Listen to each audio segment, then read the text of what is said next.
Okay, good afternoon, everybody. My name is Armand Kalugdin. I'm a junior leadership instructor teaching middle school. This is my micro teaching assignment entitled Lawrence Kohlberg, The Stages of Moral Development, the Application in Today's Realm of Education for Florida Southern College, EDU 1107. Today we're going to be talking about the theory of moral development according to Lawrence Kohlberg. He served as a professor in the psychology department at the University of Chicago and at the Graduate School of Education at Harvard University during the 20th century. At that time, even though it was considered unusual in his era, he decided to study the topic of moral judgment, and these moral judgments are the foundations of how we as human beings today make decisions. Today we're going to be focusing on our agenda here, an overview. The presentation will focus on his theory of stages of moral development. We're going to define what moral development is, according to the Health of Children website. We're going to talk about some moral dilemmas, vignettes that can really get people thinking about how their morals and how their upbringings and how their decision making affects what they would do in certain situations. And also, we're going to be talking about the meat and potatoes, the 6 stages of the development, which is grouped into 3 sections, and how it can be applied in leadership education.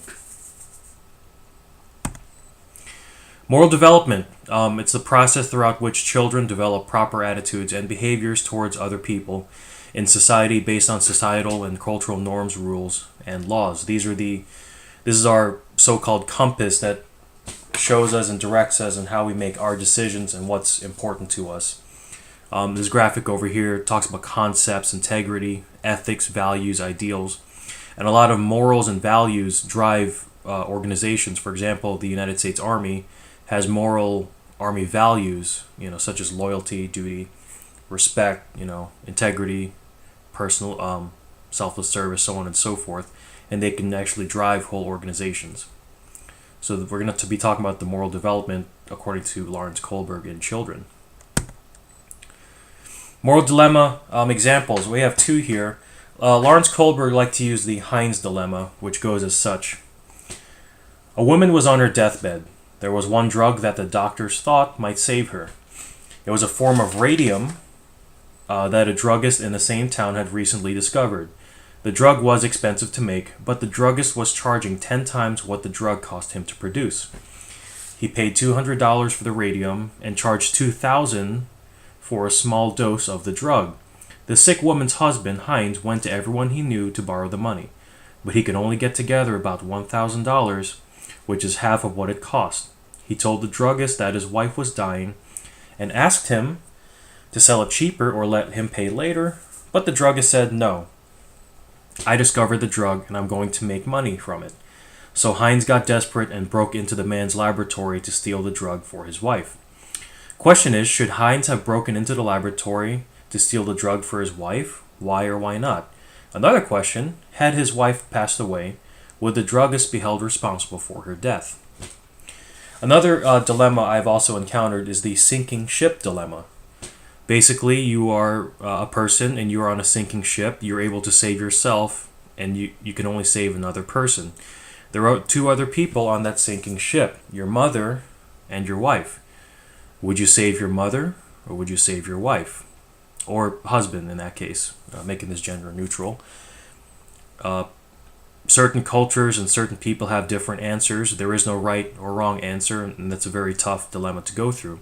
And that's just another example of a moral dilemma. How would you justify your actions? That's the thought process behind all of this. The 6 stages of moral development, the meat and potatoes of this presentation, divided into 3 subsections, which is the pre-conventional portion, the early childhood. Usually it occurs in the early childhood. Obedience and punishment, and the second stage is the self-interest, egotistical stage. The second part is the conventional, the mid to late childhood, which is going to go on to stage 3, the interpersonal accord and the law and order stage. And it'll then go to the post-conventional, beyond the mid to late childhood, which will cover social contract principles and the universal ethical principles. The pre-conventional stage is where, according to Kohlberg, everybody starts off at. It's called the obedience and punishment stage. Mainly common in young children, children see rules as fixed and absolute. For example, if mom tells you to not do that, you will not do that. Why? Because mom said not to do that. Adults are also capable of expressing this behavior and this mentality as well. Children, and those that are in this stage, obey rules mainly to avoid punishment. Right and wrong is based on that punishment, not whether that certain right or wrong decision is right or wrong. And you're very responsive to rules that will affect the child's physical well-being. So basically, it's a very black and white stage, very black and white. So that's a little graphic over there of a child being punished and probably will not do that again. Stage 2, self-interest and the egotistical stage. Basically, it's a what's in it for me, a very self-centered stage of moral development. How does it serve individual needs? How does it serve myself? Equal sharing regardless of need. So they feel like everybody should get something, but what's in it for me? And at the end justifies the means. At this point, it's also in the very early childhood stage. It's very all about me, what's in it for me. The conventional stage is the third one, interpersonal accord. Now, as a middle school teacher, I see this a lot, of living up to societal expectations and roles. Am I going to fit in? Are my friends going to like me? Is everyone going to like me? And that becomes a very important part of that person's life, and a lot of their decisions and what they do is contingent upon whether people like them or not, or will accept them for that matter. There is an emphasis on conformity and what others, especially peers, perceive of them. And the intentions are just important as deeds. They expect others to accept intentions instead of deeds. So if they do something and they want to use that intention, I meant to do the right thing even if it wasn't the right thing, they believe that is right at that point in time. Again, I see that a lot in middle school. I see a lot of kids trying to fit in, trying to be the cool kid, despite maybe that's not who they inherently are. The next conventional stage is the stage 4, the law and order stage. At this point, it's very black and white, but not so much centered among myself or oneself for that matter, but rather the whole society as a whole. They consider society as a whole when making judgments, maintaining law and order, following the rules, respecting authority. Basically, the authority figure, whether it be your parents or the law or the government or the school, those laws must be obeyed. No ifs, ands, or buts. Basically, obeys authority without question. Most of the population does not go past this stage, the conventional stage, because according to Kohlberg, only very few people can reach the last stage, which is the post-conventional stage. At this point, the conventional stage is the law and order stage is very black and white of someone's moral development. So someone's perception of right or wrong is basically what the current law of the land is. Now, finally, in the post-conventional stage, this is where Lawrence Kohlberg tips it off, stage 5 and stage 6, the social contract principles. At this point in the moral development of a person, one begins to account for the differing values, opinions, and beliefs of other people. They're also motivated by the belief in the greatest amount of good for the greatest amount of people. Basically, what can I do to contribute to make society better?